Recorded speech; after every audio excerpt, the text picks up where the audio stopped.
പാലക്കാട് ജില്ലയിൽ ഇന്നലെ ഒരു അന്യസംസ്ഥാന തൊഴിലാളിയെ ബംഗ്ലാദേശിയാണ് എന്നാരോപിച്ച് ആൾക്കൂട്ടാക്രമണത്തിൽ കൊലപ്പെടുത്തിയ വാർത്ത പ്രബുദ്ധ കേരളം ഏറെ നിരാശയോടെയും ഭീതിയോടെയും ആശങ്കയോടെയുമാണ് നോക്കിക്കണ്ടത്. അതിനെതിരെ ശക്തമായ വിമർശനങ്ങളും പ്രതിഷേധങ്ങളും ശബ്ദങ്ങളൊക്കെ ഉണ്ടായിക്കൊണ്ടിരിക്കുന്നു.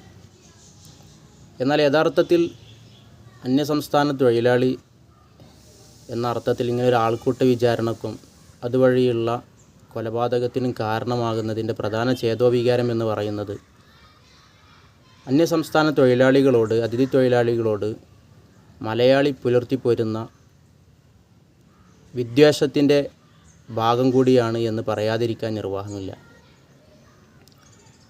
മലയാളികളിൽ ഒട്ടുമിക്ക പേരും അന്യസംസ്ഥാനങ്ങളിൽ നിന്ന് തൊഴിൽ തേടി വരുന്ന മനുഷ്യരോട്, രാജ്യത്തിൻ്റെ വിവിധ സംസ്ഥാനങ്ങളിലുള്ള ആളുകളോട് വിദ്വേഷം പുലർത്തി പോരുന്ന സമീപനമാണ് പലപ്പോഴും നമ്മൾ കണ്ടിട്ടുള്ളത്.